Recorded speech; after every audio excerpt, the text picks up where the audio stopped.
Alrighty, good morning, everyone. Thanks for joining. My name is Jess Leclerc. I'm Senior Program Director with Sustainable CT, and I want to thank you all for joining us today. We've got an exciting topic to discuss and some wonderful speakers who are going to share out on the work that they're doing in this field. So today we're talking about building resilience in your communities. Specifically, we're talking about funding and tools available to help you do this work. This morning, we're joined by several guest speakers who are going to share about the various resources that are available to you as you navigate building resilience in your city or town. So first up, we're going to hear from two representatives from Thoreau Environmental, Kyle Gray, the Chief of Staff, and Justin Giffey, a policy analyst with Thoreau. Kyle and Justin are going to discuss the National Fish and Wildlife's Long Island Sound Futures Fund. And I'm going to turn it over to you right away to get going. And if you have questions, we're going to save them for the very end. So feel free to keep them in mind, jot them down, or pop them in the chat. So with no further ado, Kyle and Justin, it's all you. Great. Thank you so much, Jessica. I will let Justin pull up the slides here, but just wanted to thank folks for taking the time out of their Friday to join this presentation. We'll get into the basics of the fund and give you a sense of, what a competitive proposal looks like and some of the main elements of this funding program. But I do want to start, we can go right to the next slide, with some background on Thoreau Environmental and who our team is and what our actual purpose here is. So Thoreau Environmental is a consulting firm based out of Bristol, Rhode Island, so very close to you all in Connecticut. And we do work nationally, but quite a bit of it is focused in the Mid-Atlantic and in New England, specifically in the Long Island Sound watershed. And essentially, our mission is to focus on building community resilience, leadership, and action, all with an investment and a funding lens. When it comes to this program, we do that by serving as field liaisons. So what that means is we are really the outreach arm of the Long Island Sound Futures Fund. We're helping to promote the program. We're helping folks get a better sense of what is competitive in this program and what is eligible. And that can be in a really direct, conversation. We can work one-on-one with folks who are thinking about applying for a proposal to help them build out that idea and frame it in a way that will help them be successful. Or it can be broader in webinars or conferences like this, where we can provide basic information about the fund and bring that to many people at once. So there's really different ways to approach it, but at the end of the day, it's all meant to help build competitive proposals for the Futures Fund. So if we can go to the next slide, I want to start with some funding opportunities in the region, that are broadly relevant to folks in Connecticut, and then we'll dive in specifically to the Long Island Sound Futures Fund. So just very quickly here, some other NIFWF opportunities include the Northeast Forest and Rivers Fund. That's between $75,000 and $300,000. And that's an annual program. The RFP just opened, and I believe it's now due in July. And it's really focused on habitat, specifically forest and river habitat for native bird and fish species. So if the benefits of a project that you have are really focused on habitat and species benefits, that's a good opportunity for you, and I would recommend looking into it. A couple of national opportunities are listed here. So there's the America the Beautiful Challenge, which is around $120 million. That one is really meant to find the nexus point between various different funder priorities. So you'll see that Departments of Defense, Interior, and Agriculture are funders in this program.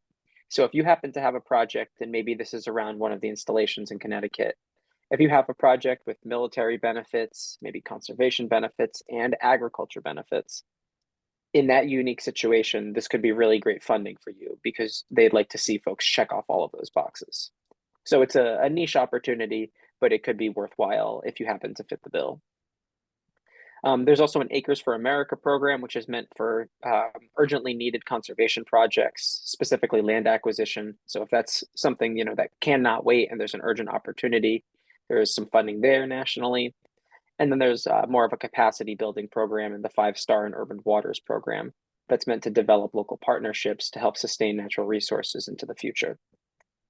The final program that I'll just quickly overview before we do the deep dive into the Futures Fund is the National Coastal Resilience Fund. So our team at Thoreau also serves as field liaisons for this program, so we can certainly speak to this a bit more. We're really focused in this program on nature-based solutions that help enhance coastal resilience. Really focused on sea level rise, flooding, and erosion. There also have to be fish and wildlife benefits there, but we're really focused on, again, nature-based aspects that will help us enhance coastal resilience. So we can go to the next slide, and that will kick us off with the Futures Fund. That's the main topic here today, but the other ones will give you a little bit of context. So next slide, we can go to some of the funding here. So the Long Island Sound Futures Fund is an annual program. It's been around since the early 2000s. Typically, it was around $3 to $5 million, but with all of the federal investment that came up in the past few years with the BIL and the IRA, the program has now risen to about $12 million. So they expect $12 million to be awarded in 2024. And most of the funding is coming from EPA, with some coming from the Long Island Sound Study and Fish and Wildlife Service as well. I bring up EPA in particular, though, because so much of that funding is focused on water quality, and quite a bit of this program is as well. And I think you'll see that reflected. Next slide, we can start to talk about some of the themes here. So I just want to spend a minute on this to make sure folks understand how they're supposed to talk about these themes and these different planning aspects in their proposal. So very briefly, the Long Island Sound Study has this large planning document. It's essentially the comprehensive plan for the sound, and it's called the Comprehensive Conservation and Management Plan, or the CCMP. So the most recent 5-year update is actually just coming to a close in this year, and there will be an update starting in 2025. So things may shift moving forward. But as of right now, the CCMP is, the governing document, and this iteration is the governing document that relates back to this program. And if the CCMP is the major, master plan, you can think of the Futures Fund then as the funding arm of that plan, really meant to pay for projects and help implement. So there are various different umbrellas in this theme, different themes or large umbrella ideas that projects should fall under. The biggest they're called the cross-cutting principles. And there are 3 here. They're resilience, sustainability, and environmental justice. And really, I think it's simplest to understand this by just knowing you should really aim to work resilience, sustainability, and environmental justice in wherever possible, right? You can never really have too much of those cross-cutting principles in a proposal. So whenever you have the opportunity to add aspects of those different principles into your proposal, I would definitely recommend that. Now, the next umbrella, maybe one step below, are these CCMP themes. So this is where you should only pick one theme. And depending on where you are in Connecticut, you're eligible for 3 different themes. So we can help you iron out which would be most appropriate for you. The one we'll spend the most time talking about, because it is eligible statewide, is the Clean Waters and Healthy Watersheds theme. So this is all focused on water quality in terms of nutrient reductions and nitrogen pollution. So this can be really focused on point or non-point source pollution. You'll see some examples here that are focused on green infrastructure, which would be very non-point source. But there's also wastewater opportunities, whether that's on-site treatment or retrofits, and that would be more point source. A lot of conversation or a lot of proposals come in around stream buffers or stream channel reconnection, again, meant to reduce erosion, slow water flow, all with the idea of improving water quality and reducing nutrients. Next slide, we've got a few more examples of these nitrogen reduction projects. Right sizing culverts comes up a lot. We can talk more about that if there are questions. There's also technical assistance in the ag world. So that can be to engage landowners to help address farm scale runoff. And I think on the next slide, we've got a couple more ag examples as well. I think here, yeah, we've got regenerative ag, soil health best practices, and precision nutrient management. So there's a range of how we're getting to those nitrogen reductions. Really, they're willing to be flexible. These are just some examples of how you might do that. Next slide, Justin, we can go on to the resilience theme. And I'm going to skip over number 2 for a second, and we can talk about that last. So the sustainable and resilient communities theme is the 3rd one, and this is another option for you. But again, you only want to pick one of these themes. This one in particular is, again, it's statewide, and it's meant to educate and engage communities, all with the goal of enhancing coastal resilience. So that can look a number of different ways. It can be public stewardship and educating folks about the sound, the resources that the sound provides. It can be educating folks about resilience and coastal resilience. There's opportunities for public access, education through environmental justice initiatives or social marketing. And there's also opportunities, I believe, on the next one.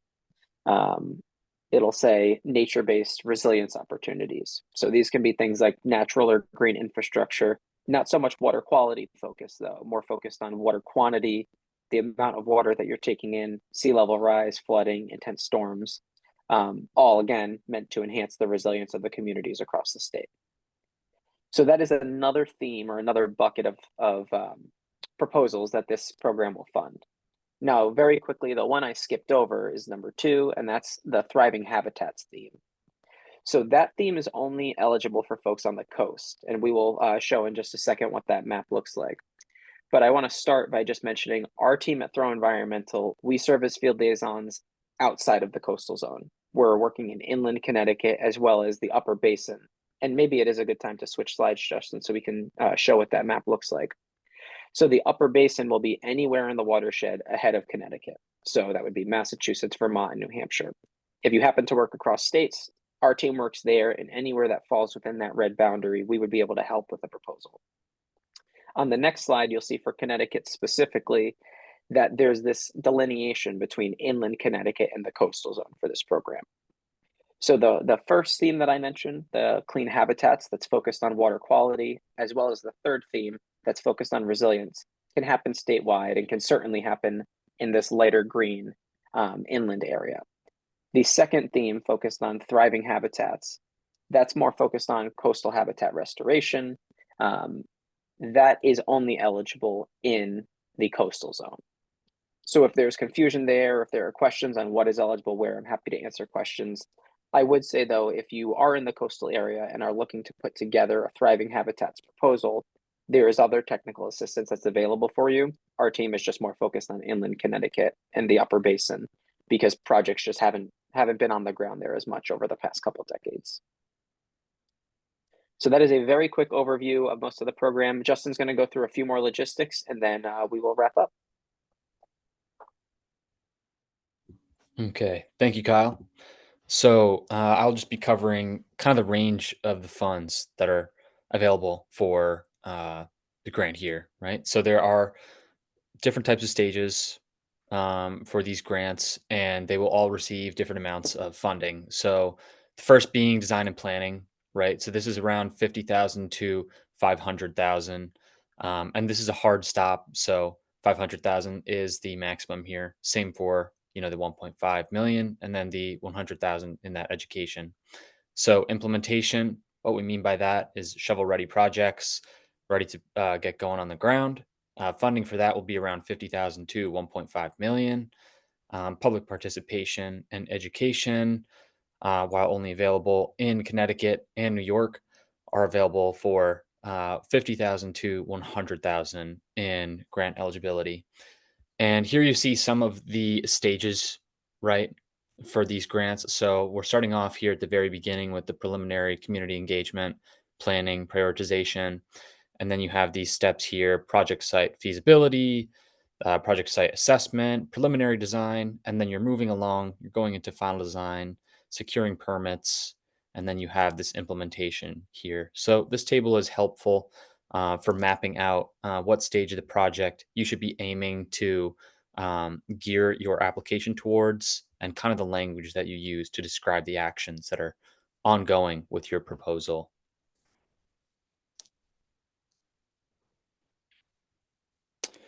So these are just some grant guidelines here, right? A little bit about the performance period. So um, starting within 6 months and completing within 24 months after the grant award, I think is the ideal timeline for the planning and design grants. Okay. For the large scale implementation, projects should start within 6 months of receiving that award and be completed within 36 months. And then just another deadline here, right? The proposal due date is May 13th. Again, that's a hard stop. So after May 13th, no longer accepting applications. And then throughout that summer afterwards and fall, they'll be reviewing these different applications.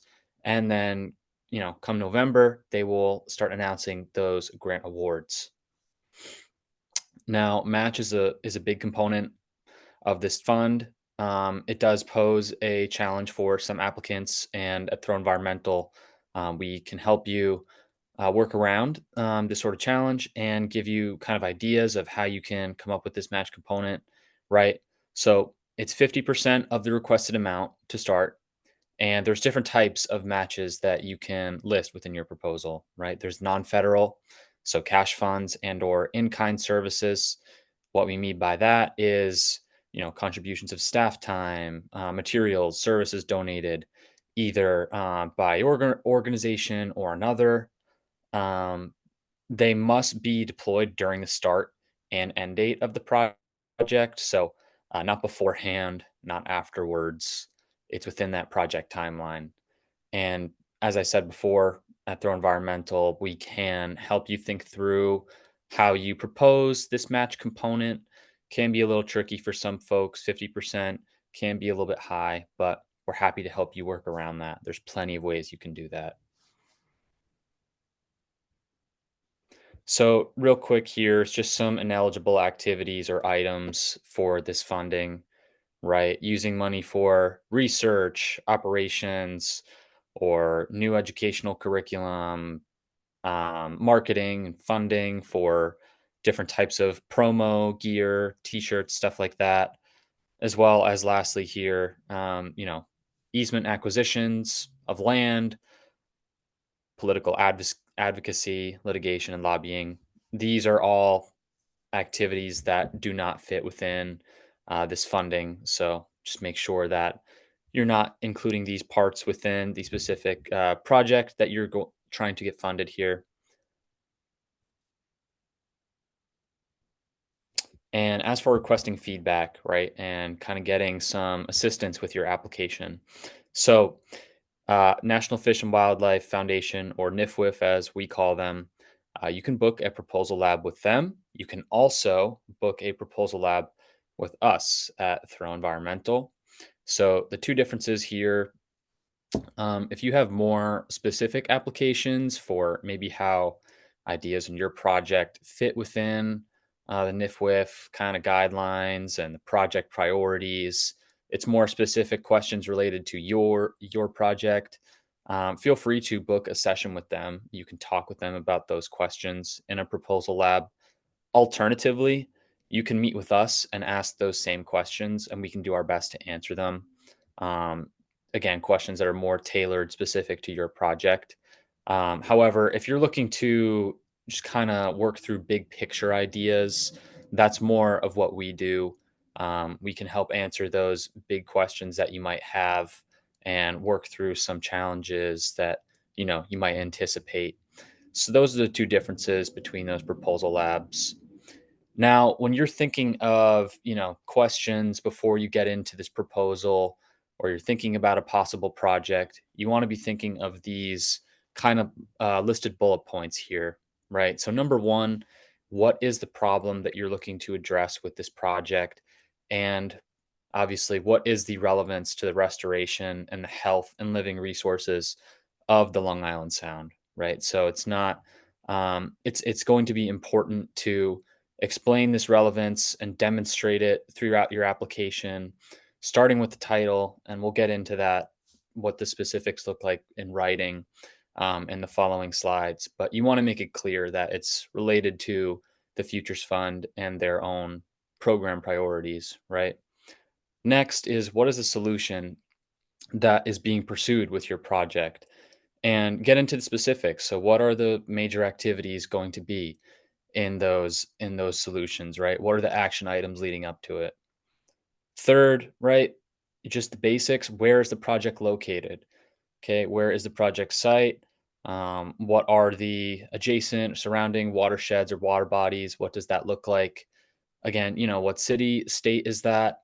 And another one that we don't have listed here that you should keep in mind and will be very important to include is specific community assets. So, making sure that you mention, if there's a bridge there, if there's neighborhoods, there's streets that are being affected, name those streets, do the best that you can to describe those precisely.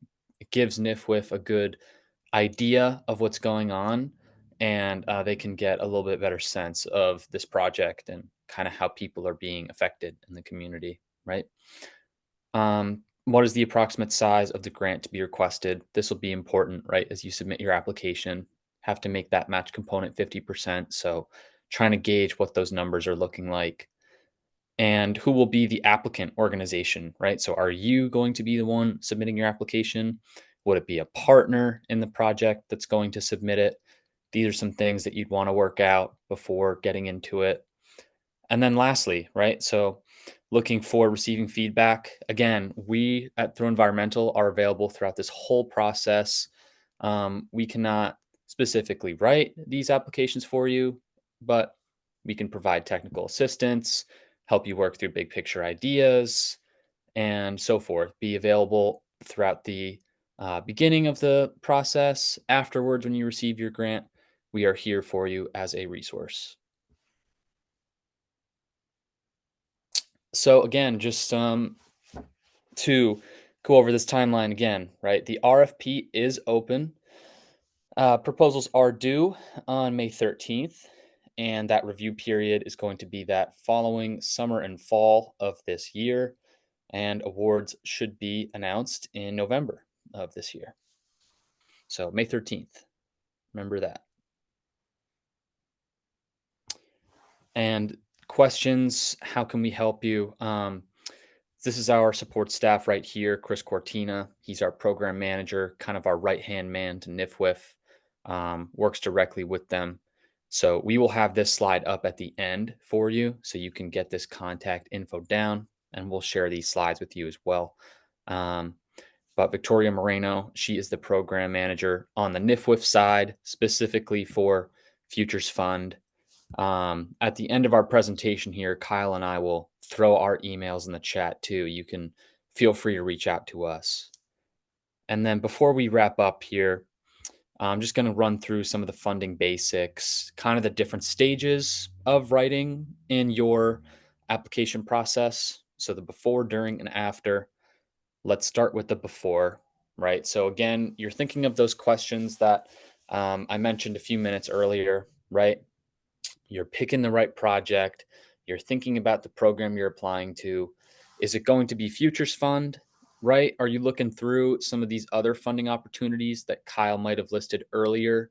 Are these more geared towards what you're working with in your community? Does your action items, do your solutions match up with the Futures Fund's own priorities? If not, might be worth considering different funding options, right? So before you get to writing, you're developing your idea, you're working with your community, you're understanding their perspective, you're engaging them, um, you're establishing a clear plan, right? So you're trying to think of a timeline. How can things be accomplished? What are those different project stages that you'd be at, right? That ladder kind of, that was those boxes going down, right? Um, are you in the planning part where it's preliminary design? Is it going to be immediately ready for implementation off the bat? You want to identify where you think you'd fall under those stages because you can only apply to one, right? So you're thinking about responsibilities here. What's your organization's role? What are some of your partners' roles going to be? Do you have partners, right? Um, so once you've identified this is the right program for you, you're confirming eligibility. You want to again think about this match component, how you can meet that 50%. You're thinking about project types, priorities of the program, the CCMP theme that you can identify within your own project and speak about eloquently in your application.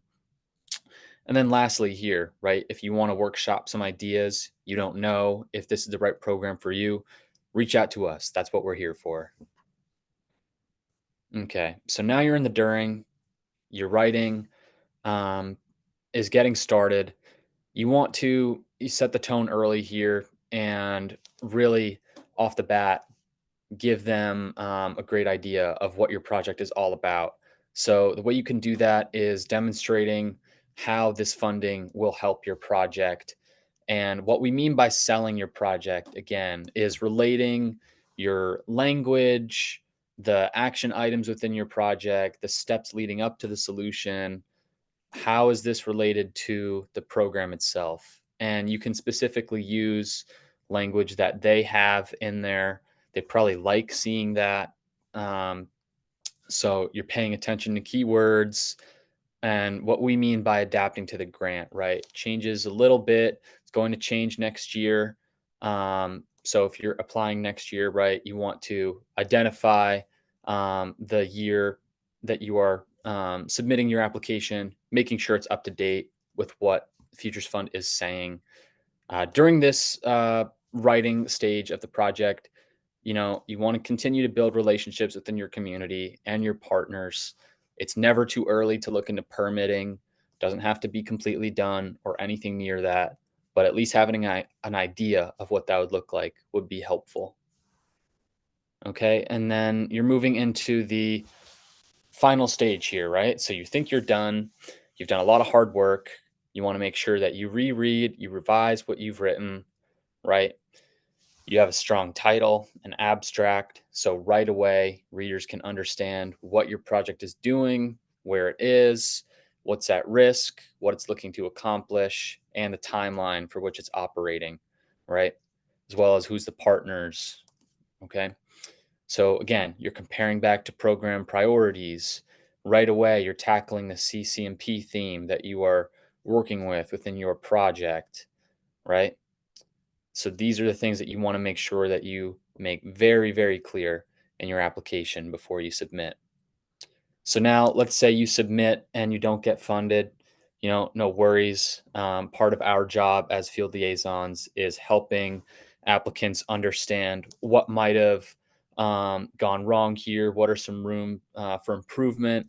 How can they recycle some of this language for an upcoming funding cycle? So you can get feedback from us on that. We'll help you build on these weaknesses here, help you get a stronger application ready for the next cycle. Okay. So that is all we have for you. I'm going to go back to this slide with the emails. Excellent. Thank you so much, Justin and Kyle. That was wonderful. And we will share out this slide deck with folks, so you'll have these email addresses to access later on if you want to reach out.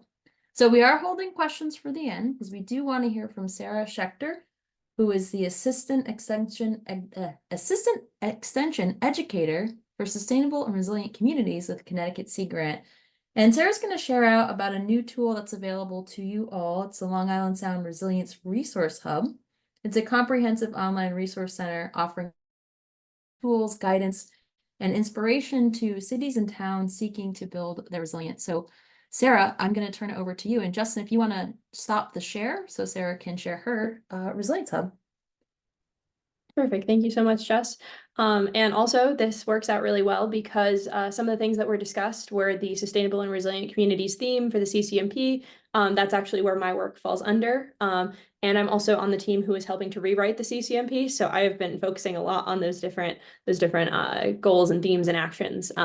And we'll be able to see a little bit of all of that on the website as well. So I'm going to share my screen. Let's see.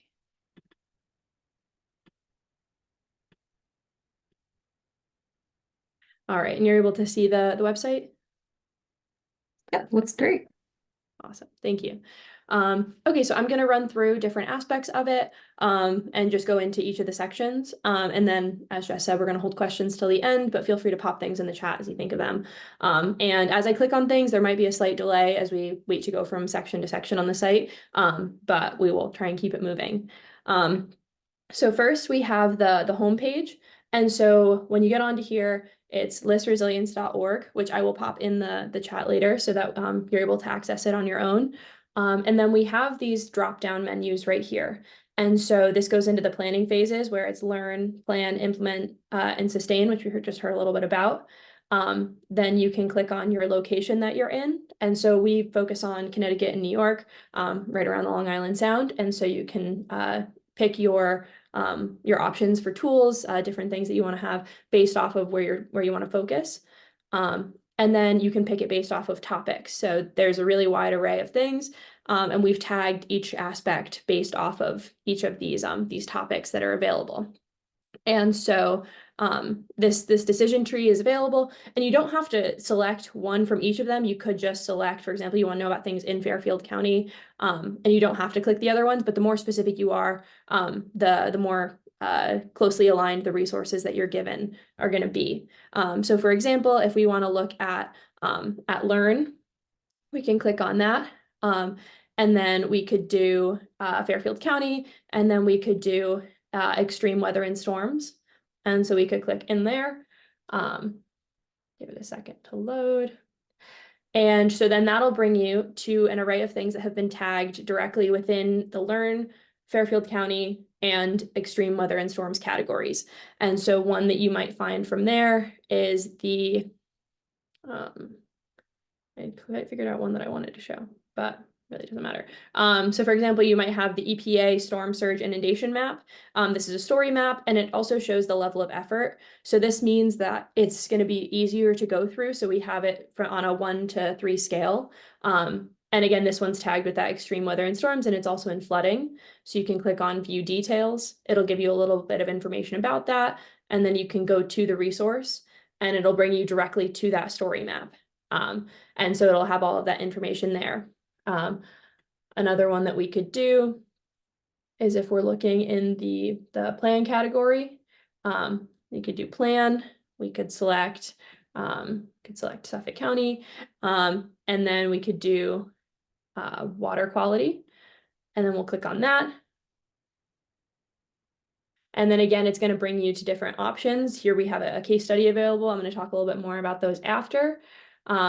But another one that's available is we had the Suffolk County Hazard Mitigation Plan. There's NOAA Digital Coast. And so some of these are going to be based directly around that location, and some of them are going to be a lot further, a lot broader. And that's why the option to focus in on the phase is helpful. You can also go back in, you could select implement. You can select, for example, Westchester, and then select nature-based solutions. We can apply that directly there. And so again, you can do it directly from that main homepage, or you can do it right in the filter section, and then it'll bring you to another collection of options. And so this is really helpful to be able to see everything all up front.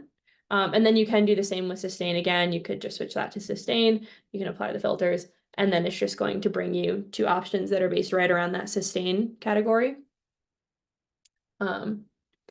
So then as we move down, again, you have learn, plan, implement, and sustain right here. It gives you a little bit more information about what each of them are when you hover over them. So that's really helpful to get a little quick understanding of that.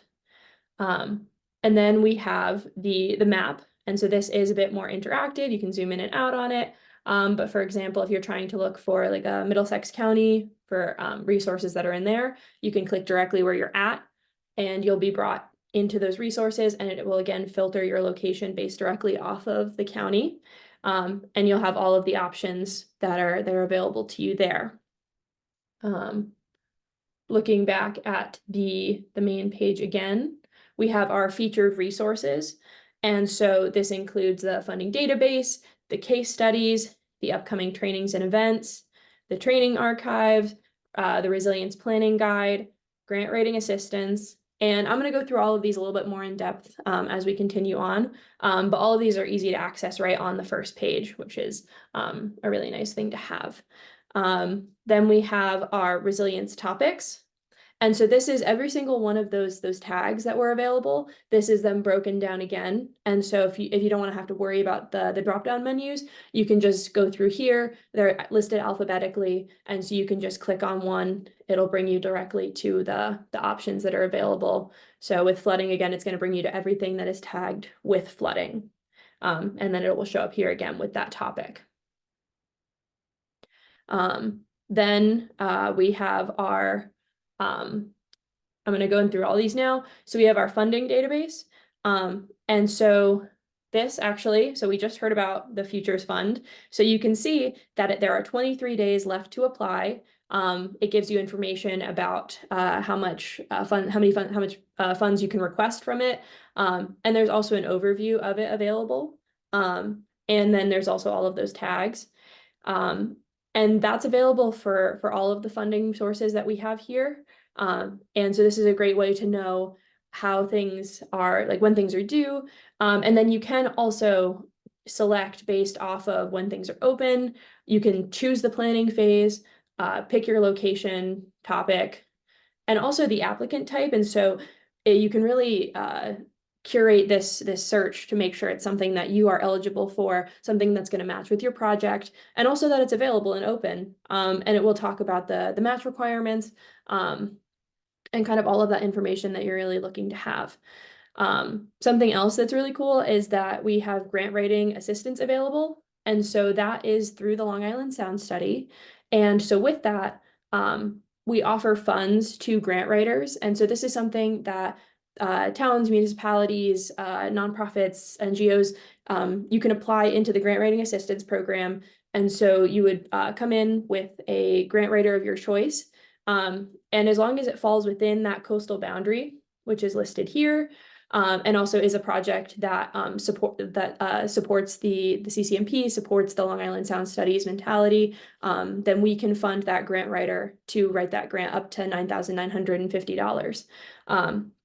And so this is a great opportunity to be able to help to bypass some of those issues that might come into trying to have someone write your grant. And we call that our Breaking Down Barriers program. And so all of the options that can include that are listed.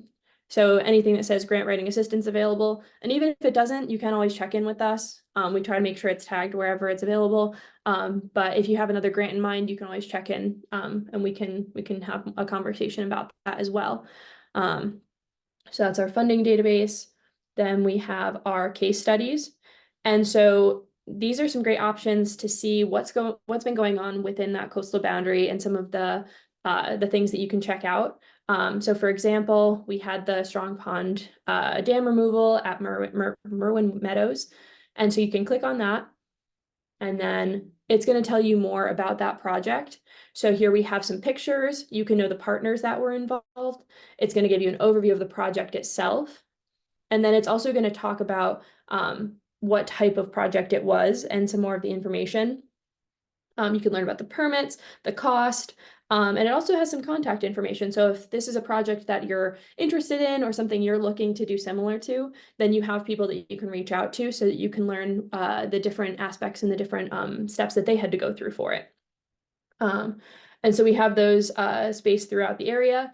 Also, if there are case studies that you know about, please feel free to send in some information, or you can reach out. We can have a conversation. We can talk more about getting those placed on the map so that more people can continue to do great projects and have examples available to them. So then after that, we have the upcoming trainings and events. So right now we don't have anything available that's on our calendar. We will be hosting more things throughout the year, and we do have a newsletter that you can subscribe to, and I'll show you that link later. But that's where we're going to put in more information about when we're having our annual workshop, when we're having different funding workshops, when we're really trying to get people together and talk about what we do. And so that will be posted there, but we don't have anything up there at the moment. And then we have our trainings archive. And so this includes all of the trainings that we have done so far, which includes our annual workshops. We've done the grant writing assistance webinar. And so when you click on those, you can take a look, and it'll bring you into some information about the webinar itself or the workshop. And then it will also have all of the videos. And so you should be able to click on those, watch them, and get all of the information that you would have gotten had you been able to attend. And this is also if you were able to attend and you just wanted to check back, it's always going to be posted up there. And again, these are tagged as well so that you can find them using the drop-down menus as well. And then we have our resilience planning guide, and I'm going to give kind of a broad overview of this. Again, we're going to share the website after so you can take a deeper look. But we have these persists criteria, and this was adopted from something from the Connecticut Institute for Resilience and Climate Adaptation, or better known as CIRCA. And so each of these criteria are ways to kind of frame your frame your narrative, and sort of to put together how you want to ask questions and really think through what you're trying to do and how you're putting together grants, how you're putting together ideas, in that you want to make sure that things are permittable, equitable, realistic, safe, innovative, scientific, scientific, transferable, and sustainable. And there's a little bit more information on each of these right here. And then also we have each of them outlined below. And so, for example, if you're looking for equitable related resources, you can click on that. And then, sorry for the delay. And then it'll bring you into a whole list of options again, letting you know the level of effort. And so you can see, for example, there's the EPA EJ screen. And so if you go to that resource, it's going to show you a little bit more about that tool, and to walk you through it a little bit. And so all of the sources are tagged here. And again, there's a whole array of them to take a little bit more of a look at. So again, this is a lot of information. It's a lot to take in. And I know that it's great to have a look here. You'll be able to rewatch the recording of this. But we can also have more conversations about it. And so you can connect with us. And so if you click here, this will bring you to our Connect with Us page. And so we have this map. So for example, if you're over in Eastern Connecticut, you click on that, that's my focus. So this has my phone number, my email, and then you can also subscribe to the Eastern Connecticut newsletter. It'll bring you to this site. You'll just put in some information about yourself. The most important thing is your email, just because that's how we send things out. And then, but you can also contact me using that as well. For Western Connecticut, that's going to be Deb Abibu, and you can subscribe to her newsletter. Her and I tend to work together on the newsletters, and so when we send them out, it's going to be a Connecticut-wide one. But if you're looking to have things that are directly in Western or Eastern Connecticut, just make sure to subscribe to those accordingly. We do have 3 counterparts that are in Suffolk, Nassau, and Westchester counties. But since we're focused on sustainable CT here, Connecticut, we're just going to focus on Deb and I. And then we have more information for the Long Island Sound Study page. There are links to within the Long Island Sound Study page that talk about the CCMP. So again, when you're applying for a Futures Fund or other things like that, you can find them in there. And then this is just a little bit more about our team, and then a little bit more about the hub itself and the calendar and all that. And yeah, overall, that's the main thing. And then if you walk into the website and you're not even sure where you want to start and you just have some keywords in mind, you can just click the search function. You can search grant writing assistance, workshop, funding workshop. You can really just throw any keywords into that, and it will bring you to what it assumes to be the closest thing to what you're looking for. And so yeah, that's kind of an overarching understanding of the website. And I am happy to pop the link in the chat and also to answer questions about that. But yeah, thank you. Sarah, that is such a beautiful site. I love it. I love every bit of that. That's so user-friendly and just really visually pleasing. Lots of great content too. So now we are at our time to ask questions of Kyle, Justin, and Sarah. If anyone has them or a small group, feel free to pop them in the chat or just come off mute and ask away. I've got a whole list teed up if we're a quiet group.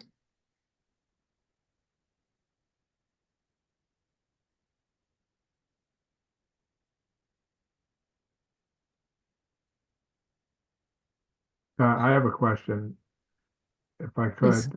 Sarah, your organization is called CTC Grant, right? Mhm. Yep.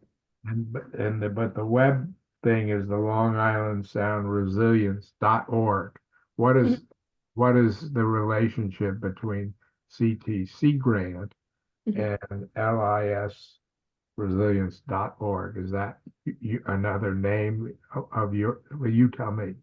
Okay. Yeah, so I work for Connecticut Sea Grant, and so that's where I am based out of, and that it's a part of UConn. And so we're at the Avery Point campus, and there's a whole range of experts who work there. And we have people who focus on resilience, and that's the group that I'm a part of. And then we have people who focus on aquaculture, and communications, education, outreach. But we all work together within the sphere of looking at coastal and inland issues around Connecticut. We have someone who focuses on nature-based solutions, but overall, that's what Connecticut Sea Grant is. And then from Connecticut Sea Grant, the Connecticut and New York Sea Grant groups partnered, and they developed the Sustainable and Resilient Communities team. And so that's where my position came in, and Deb's, and also the 3 counterparts that are in New York. And the 5 of us work together focusing on Long Island Sound related concerns. And so we are based under that CCMP concept of the Sustainable and Resilient Communities theme. And so we're able to be under the Long Island Sound study, but we're based out of the Sea Grant programs. And so that's where it comes into play. But our focus is Long Island Sound, but we are from Sea Grant. Okay, so I have another another question that I don't know exactly how to ask, but I work with I'm on the board of Audubon Connecticut, and we've been interested in how to look at the community resilience side of sustainability and relate it to the bird side. The stuff that was presented today, certainly by the first group and largely by your group, seem to be things that we're already conversant with. We don't know how to look at how the community-based efforts interact with bird-based efforts. And we're trying to get a way to, because the dialogue today is very friendly to what we do, but sometimes the dialogue is very different. And I was wondering if you had anybody that I could talk to, not today, but sometime, about how we might frame a conversation about that. Yeah, I can take a look into the contacts that I have. I think there should be someone through Sea Grant who should be able to give you a little bit more information. And I'm happy to provide you my email, and I can also reach out to you and we can talk a little bit more about who would be the best resource for that. Great, thank you very much.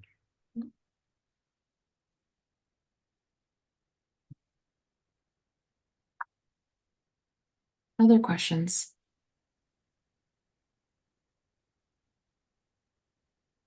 Well, I have one for Kyle and Justin. So if someone wants to reach out to you, you provided your email addresses. There's a month left to put together an application, which might be enough time. But what about thinking forward? So let's say someone's like, wow, this is great. I can't do it this month. 2025 is going to be my year. Can they still reach out to you with 2025 in mind? And when would that work? How does that work? Justin, do you want to take that one? Yeah, sure. So we can definitely help you workshop proposals for 2025. That can be, before this proposal date, that's May 13th. It can be afterwards. We would recommend meeting as soon as possible, but we can definitely gear you towards 2025. One thing to keep in mind here is that the Futures Fund CCMP themes, as Kyle had mentioned earlier, and kind of the structure of how that fits into the grant is changing for 2025, and we don't have those updates yet.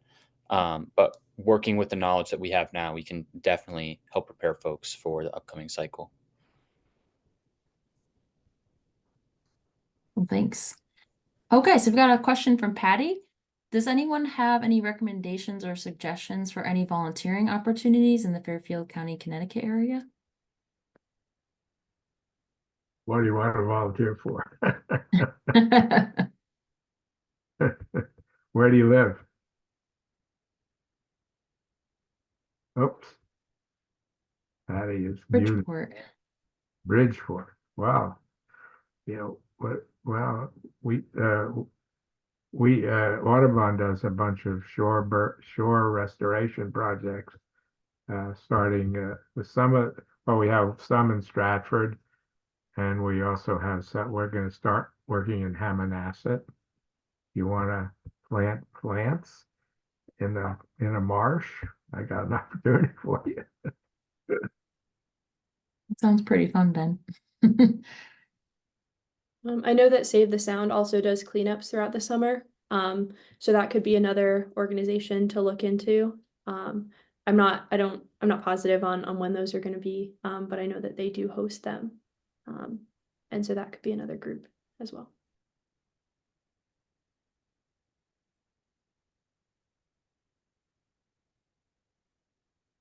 Thanks. Other questions?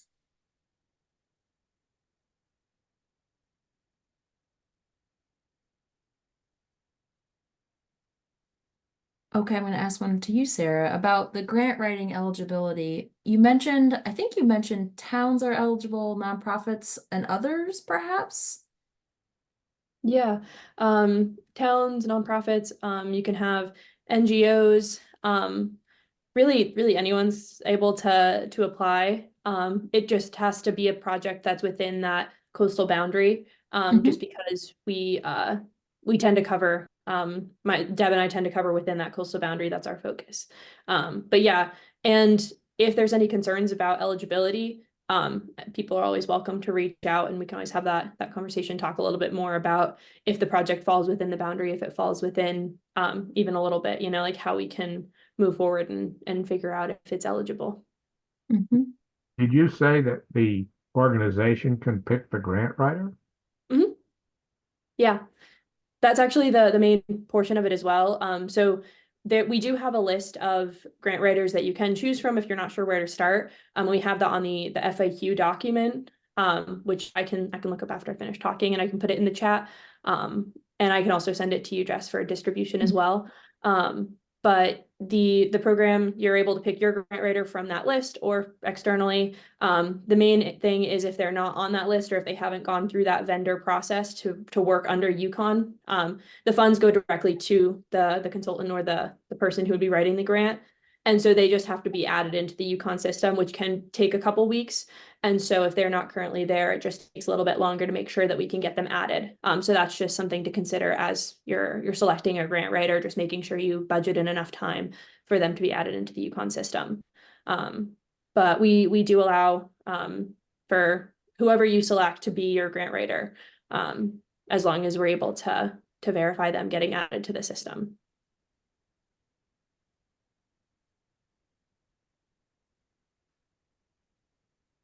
I would like to end with an inspirational question, I hope. Hopefully the response is inspirational. To Sarah, Justin, or Kyle, just thinking about the Long Island Sound Future Fund, if you were to describe one amazing project, like this is the project, it touches on all of the elements, it is the shining star. Does anything come to mind? It's a big question. It's a good question. Very good question. We One have that comes up for me is brilliant ones at it's. Oh, I was just gonna say, Ben. So one that comes up for me, it's not. Maybe not a specific project because I'd have to like actually go back and find like the title and everything. But the types of projects that cross state boundaries that really look at, like, if we're thinking about the nutrient loading and the nitrogen pollution that's happening in Long Island Sound, it's not all happening in Connecticut. It's not all in Massachusetts. It's not all in Vermont or New Hampshire.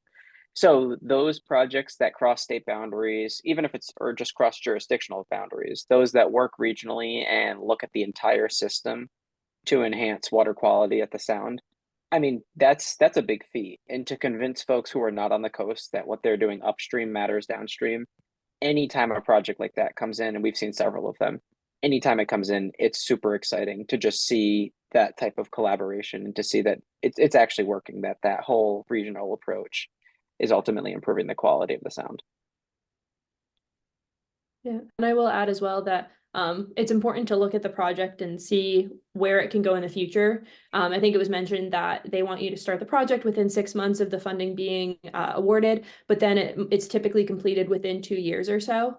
But the overall arching goal is that this is a project that's going to be sustainable, and trying to figure out how whether it's implemented and then you're able to continue to maintain that project with it's like a living shoreline or something like that, or if it's going to be a tool that's going to carry on and you're going to be able to update it moving forward. I think just making sure that it's not necessarily a one-off is going to help to improve your application and your project, and showing how you're going to continue to maintain and keep that project alive and as a good resource moving forward. I'll just add as well that for Futures Fund, the past grant slates are available on the Futures Fund website, free for public access, and you can view what has been funded. Some projects might be closely related to what you might be doing, if that helps provide any inspiration for people. Thanks. Other thoughts, final questions? All right, we are at time. I want to do a big thank you to our speakers, Sarah, Justin, and Kyle, and to all of you for joining us this morning. We will send out the slide deck. I will send out the link to the Resilience Hub, and feel free to reach out to any of the presenters or us at Sustainable CT if you have questions or want to discuss any of the things you learned today. But thanks, everyone. I hope you all have a wonderful weekend. Thank you very much. Thanks, everybody. Thank you. Bye. Bye-bye all.